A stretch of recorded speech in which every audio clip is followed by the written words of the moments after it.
வணக்கம் நமஸ்காரம். Welcome to our channel போஜனம். இன்னைக்கு ஒரு மார்னிங் vlog தான் பார்க்க போறேன். என்ன அப்படின்னு கேட்டீங்கன்னா, அதாவது ரொம்ப சிம்பிளா சப்பாத்தி, ஒரு சப்ஜி, கொஞ்சம் தயிர் சாதம், அவ்வளவுதான் நீங்க பார்க்க போறேன்.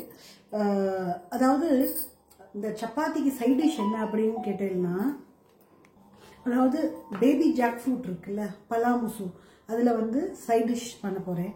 ரொம்ப எக்ஸலண்டா இருக்கும். அதாவது பேபி ஜாக் ஃப்ரூட் நிறைய நம்ம சேனல்ல இருக்கு. எனக்கு அது ரொம்ப பிடிக்கும், நல்லா இருக்கும். அதாவது ரொம்ப ஹெல்த் பெனிஃபிட்ஸ் உள்ள ஒரு காயின்னு வச்சுக்கோங்களேன். அதாவது சீசனல்ல தான் உங்களுக்கு கிடைக்கும். என்ன அப்படின்னு கேட்டீங்கன்னா, அதுல என்னென்ன ஹெல்த் பெனிஃபிட்ஸ்னா, டைஜஷன் ஆகும்னு போட்டிருக்கு, கான்ஸ்டிபேஷனை இது பண்ணுன்னு சொல்லியிருக்கு. அதுக்கப்புறம் போன் ஹெல்த், கால்சியம் இருக்கு, மெக்னீசியம் இருக்கு, பொட்டாசியம் இருக்கு. ஸோ இம்யூன் சிஸ்டமும் விட்டமின் சி, ஏ, பி விட்டமின்ஸ் எல்லாம் இருக்கு அப்படின்னு அந்த ஜாக் ஃப்ரூட்ல போட்டிருக்கு. நான் இதை சும்மா ஜஸ்ட் உங்களுக்கு ஒரு ஷேர் பண்ணிக்கிறேன். ஸோ எனக்கு அது ரொம்ப பிடிக்கும்பா. பலாமுசு I love it. I don't know எப்படி எனக்கு அது பிடிச்சதுன்னு எனக்கு தெரியல. பட் இதெல்லாம் ஒரு சீசனல். கண்டிப்பா எல்லாரும் இது சாப்பிடலன்னா ட்ரை பண்ணுங்க ஒரு தடவை. ஃபர்ஸ்ட் எங்க ஆத்துக்காருக்கும் பிடிக்காம இருந்தது. ஐயா என்னது இது அப்படின்னு. பட் அது பண்ணி கொடுத்த விதம் தான் இருக்கு. அது சூப்பரா இருக்கும். நீங்களும் கண்டிப்பா இதை ட்ரை பண்ணுங்க. இதை நான் காமிச்சிருப்பேன். அந்த பேபி சில பேர் அந்த ஜாக் ஃப்ரூட் கட் பண்றதுக்கே சலிப்பா வாங்க மாட்டான். பட் இப்பெல்லாம் கடைக்காரனே கட் பண்ணி கொடுக்குறான். அதுல அது ஒன்றும் பிரச்சனை கிடையாது. இன்னும் ஈஸியா நம்மளே கட் பண்ணிக்கணும் அப்படின்னா, நான் ஒரு ஜென்ரலா அதை கட் பண்ணிட்டு தான் வேக போடுவேன். இப்ப என்ன நானே ஒரு இதா ட்ரை பண்ணிருக்கேன் அப்படின்னா, அப்படியே அந்த தோலோடையே போட்டு வேக வைங்க. இப்ப வீடியோ வரும் உங்களுக்கு பின்னாடி எப்படி பாப்பேன். அந்த வீடியோ அதாவது அந்த ஜாக் ஃப்ரூட் அப்படியே உங்களுக்கு எப்படி ரவுண்டாவோ எப்படி கட் பண்ணி போட்டுட்டேன்னா, டைரக்டா குக்கர்ல வச்சுக்கோங்க. குக்கர்ல வச்சுதான் ரொம்ப ஈஸிப்பா. அப்படி சக்குன்னு கட் பண்ணிடலாம். அந்த பேபி ஜாக் ஃப்ரூட்டோட சப்ஜி தான் நீங்க பார்க்க போறேன். கத்தல் கி சப்ஜி அப்படின்னு ஹிந்தியில கூட சொல்லுவா. ஸோ இதை நீங்க ட்ரை பண்ணுங்க. சப்பாத்தியோட எக்ஸலண்டா இருக்கும். ஈவன் சாதத்துக்கு கூட பண்ணலாம். இன்னைக்கு ரொம்ப சிம்பிளா மார்னிங் ஒரு சப்பாத்தி, சப்ஜி, கொஞ்சம் தயிர் சாதம், இவ்வளவுதான் நீங்க பார்க்க போறேன். வாங்க பார்க்க. அப்படியே அந்த தோலோடையே கட் பண்ணி போட்டுக்கோங்க. தோலோட கட் பண்ணி போட்டுட்டு ஒரு குக்கர்ல இதெல்லாம் போட்டுட்டு கொஞ்சம் உப்பு, மஞ்சப்பொடி போட்டு ஒரு 2 விசில் விட்டுடுங்க. இது வெந்ததுக்கு அப்புறம் இந்த அழகா அந்த கத்தி வச்சு அந்த தோலை மட்டும் சீவினா அப்படியே சாஃப்டா வந்துடுறது. ரொம்ப கஷ்டமே பட வேண்டாம். ரொம்ப ஈஸியா இருக்கு, நல்லா இருக்கு இருக்கிறதுக்கு. அது மாதிரி நீங்க ட்ரை பண்ணுங்க. கண்டிப்பா இது உங்களுக்கு ஈஸியா இருக்கும். இஞ்சி, பூண்டு எடுத்துக்கோங்க. இஞ்சி வேணா இஞ்சி போட்டுக்கோங்க. எனக்கு இஞ்சி பிடிக்காது. ஸோ பூண்டு, ஜீரகம், 2 மிளகு, 2 பட்டை, 3 மிளகா. நம்ம காஷ்மீரி சில்லி பவுடரும் போட போறோம். அதனால ஒரு 3 மிளகா. இதெல்லாம் நீங்க மிக்சியில போட்டு அரைச்சிக்கோங்க. நான் அம்மிக்கல்ல அரைக்க போறேன். இந்த கத்தல், இந்த பலாமுசு இருக்கு இல்லையா, இதை நல்லா வேக வச்சு உங்களுக்கு பாருங்க, அப்படி பிட்டாவே எவ்வளவு அழகா வருது பத்தில. ரொம்ப நல்லா இருக்கும்பா. ட்ரை பண்ணுங்க, கண்டிப்பா ட்ரை பண்ணுங்க. இதை நல்லா உப்பு போட்டு மஞ்சப்பொடி போட்டு வேக வச்சுட்டாச்சு. ஒரே ஒரு தக்காளி, ஒரு 1.5 வெங்காயம் எடுத்துட்டு, ஒரு பச்சை மிளகாய் எடுத்துட்டு, இப்போ இந்த ஹோல் ஸ்பைசஸை நான் மிக்சி வேணா மிக்சி போட்டுக்கோங்க. நான் அம்மியில அரைச்சுன்னு வந்துடுவேன். நைஸா அரைச்சுன்னு வச்சு போடுங்க. இதை நல்லா வயிச்சுண்டுலாம். நல்லா அரைச்சுன்னு வச்சு பாருங்க. அம்மியில அரைச்சி கொஞ்சம் ஜலம் விட்டு அந்த அம்மியும் கிளீன் பண்ணி ரெடி பண்ணி வச்சுருக்கேன். வாங்க பார்க்கலாம். கடாய் வச்சுட்டாச்சு. எண்ணெய் விட்டுக்கலாம். இதுல ஒரு 4 ஸ்பூன் விட்டுருக்கேன்ப்பா. ஒரு 2 பச்சை மிளகாய் கட் பண்ணியிருக்கேன், ஸ்லிட் பண்ணியிருக்கேன். கொஞ்சம் கருவேப்பிலை, ஷாய் ஜீரா. உங்களுக்கு ஷாய் ஜீரா இல்லைன்னா ஜீரகம் போட்டுக்கோங்க. ஒரே ஒரு தக்காளி, சிம்ல இருக்கு அடுப்பு, நல்லா வதக்கிக்கோங்க. ஒரு 1.5 வெங்காயம், பெரிய வெங்காயத்தில் ஒரு 1.5 வெங்காயம் எடுத்துருக்கேன். இதையும் நல்லா வதக்கிக்கலாம். மஞ்சப்பொடி, உப்பு போட்டுருந்தாச்சு, பெருங்காயம், இதை நல்லா மிக்ஸ் பண்ணிக்கலாம்.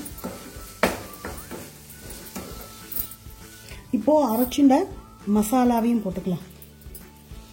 போட்டுட்டு கொஞ்சம் தனியா பவுடர், இது ஆத்துலயே அரைச்ச காஷ்மீரி பவுடர், காரத்துக்கு ஏற்று பார்த்து போட்டுக்கோங்க. இது நல்லா மிக்ஸ் பண்ணிக்கலாம். மிக்ஸ் பண்ணிவிட்டு கொஞ்சமாக தண்ணி விடலாம். நம்ம இந்த இதுலேயே ஜலம் விட்டுக்கலாம். இது நல்லா மிக்ஸ் பண்ணிவிட்டு ஒரு 5 minutes மூடி இந்த பச்சை வாசனைலாம் போகட்டும். இது வந்து கொதிக்கட்டும். ஒரு 5 minutes வந்து மூடி வைக்கலாம். நல்லா தலைக்கிறது பாருங்க. இப்போ நம்ம என்ன பண்ணலாம், ஆஹா நைஸ் அரோமா. இப்போ வந்து நம்ம இந்த பலா, பேபி ஜாக் ஃப்ரூட், பலா முசு, கத்தல் இப்படி வேணால் போட்டு சொல்லிக்கலாம். அடிப்பொலியாட்டம் இருக்குது பாருங்க. யாருக்கெல்லாம் இதை பார்த்தோன்னே அப்படி டெம்ப்ட் ஆகுது சொல்லுங்க. சூப்பராக இருக்குது. இதை நம்ம வந்து அப்படியே கொஞ்சம் இந்த இதெல்லாம் வந்து உங்களுக்கு கிரேவியாக வேணும்னா கிரேவியாக எடுத்துக்கோங்க. ஒரு 5 to 10 minutes நல்லா கொதிக்கட்டும். அந்த உப்பு இதெல்லாம் இதுலேயும் உப்பு போட்டிருக்கோம், வேக வச்சுருக்கோம். நல்லா கொதிக்கட்டும். சூப்பராக இருக்குது பாருங்க. அடிப்பொலியாட்டம் இருக்குல்ல. ஸோ எக்ஸலண்ட்டாக இருக்குது. எல்லாம் ஓவர். நம்ம வந்து நல்லா வேனிஷாக கொத்தமல்லியை போடுவோம். உங்களுக்கு கிரேவியாக வேணா கிரேவியாக எடுத்துக்கலாம். கொஞ்சம் வந்து ட்ரையாக இருந்து சப்பாத்திக்கு தொட்டிருந்தாலும் எக்ஸலண்ட்டாக இருக்கும். கொதிக்கிறது. நம்ம அடுப்பு ஆஃப் பண்ணிவிட்டு நம்ம வந்து சப்பாத்தியோட உங்களுக்கு எப்படி இருக்குன்னு நான் காமிக்கிறேன். சப்பாத்தி அடுத்து சப்பாத்தி பண்ணலாம். சப்பாத்தி மாவு செஞ்சாச்சு பாருங்க. சூப்பராக சாஃப்டாக இருக்குது. சூப்பராக இருக்குது. உங்களுக்கு சப்பாத்தி மாவு ஆல்ரெடி நம்ம சேனலில் இருக்குது, ஐ கார்டில் வரும். நீங்கள் வந்து சாஃப்ட் சப்பாத்தி எப்படி பண்ணுறதுன்னு உங்களுக்கு இல்லை, நீங்கள் எனக்கு பண்ணி காட்டுங்க அப்படின்னா நெக்ஸ்ட் வீடியோவில் கண்டிப்பாக எனக்கு சப்பாத்தி மாவு சாஃப்டாக எப்படி பிசையிறது அப்படின்னு நான் காமிக்கிறேன். நான் இப்போ எல்லாம் சப்பாத்தி மாவு வந்து ஆல்ரெடி ஒரு வீடியோவில் சொல்லியிருக்கேன். எத்தனை பேர் இதை கவனிச்சிருப்பேன்னு தெரியல. ப்ரீத்தி ஜோடியாக்கில் தான்ப்பா பிசைகிறேன். சூப்பராக இருக்குது. நல்லா சாஃப்டாக எக்ஸலண்ட்டாக இருக்குது சப்பாத்தி மாவு பிசையிறது. உங்களுக்கு வேணும்னா சொல்லுங்க. நம்ம கையிலையும் நான் அந்த ஐ கார்டில் வந்து நான் உங்களுக்கு கொடுக்குறேன். அந்த சாஃப்ட் சப்பாத்தி எப்படி பண்ணுறது. அதாவது நார்மலாக நம்ம ஆற்றுல கையில் பிசைஞ்சதை நான் வந்து உங்களுக்கு திருப்பி கையில் பிசைஞ்சு போடுறேன். இந்த ப்ரீத்தி ஜோடியாக்கில் வேணும்னாலும் நீங்கள் சொல்லுங்கள். சூப்பரான சாஃப்டாக இருக்கும்ப்பா சப்பாத்தி. எக்ஸலண்ட்டாக இருக்கும். அதுவும் நான் நிறையா சுக்கா தான் போடுவேன். ஏன்னா நம்ம எண்ணெய் விட்டு கொஞ்சம் நெய்யை விட்டு பிசைஞ்சு வச்சு விட்றோம்ல. ஸோ அதனால் உடம்புக்கும் சுக்கா நல்லது. அதனால் ரோட்டி மாதிரி தான் பண்ணுவேன். நம்ம சாஃப்டாக சூப்பராக இருக்கும்ப்பா சப்பாத்தி.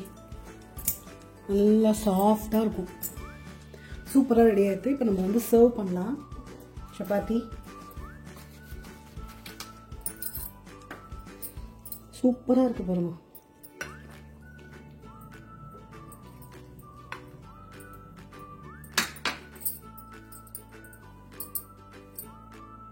சூப்பராக ரெடியாக இருக்குது. இது பாருங்க. சப்பாத்தி, பலா முசோட சப்ஜி, ஜாக் ஃப்ரூட் சப்ஜி சாப்பிட்டு பார்க்கலாம்.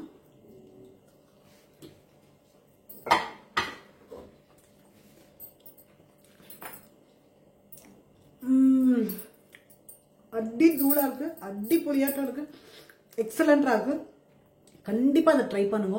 இது வந்து பார்க்கறதுக்கு ஒரு மாதிரி இருக்கும். சில பேர் அதை சாப்பிட மாட்டான். பட் நீங்கள் ட்ரை பண்ணுங்க. ஈஸியாக உரிக்கிறதுக்கும் உங்களுக்கு சொல்லி கொடுத்துருக்கேன் இந்த ஒரு டிப்ஸை. ரொம்ப நல்லா இருக்குது. கண்டிப்பாக சப்பாத்தி ஈவன் தயிர் சாதத்துக்கு கூட தொட்டு சாப்பிட்டா சூப்பராக இருக்கும். இன்னைக்கு சிம்பிள் சமையல் வந்து சப்பாத்தி, ஜாக் ஃப்ரூட் சப்ஜி, கொஞ்சமாக தயிர் சாதம். இதுதான் நீங்கள் வந்து இன்னைக்கு இந்த வீடியோவோட ரெசிபி. இதுதான் சப்பாத்தியும் சப்ஜியும் பார்த்துருப்பேன். ஸோ போஜனம் சேனலில் லாட்ஸ் ஆஃப் லவ் கொடுத்துருக்கேன்ப்பா. Thank you thank you thank you so much. உங்களுக்கு இந்த வீடியோ பிடிச்சிருந்ததுன்னா லைக் பண்ணுங்க, ஃப்ரெண்ட்ஸ் அண்ட் ரிலேட்டிவ்க்கு ஷேர் பண்ணுங்க. Thank you guys. Thank you so much.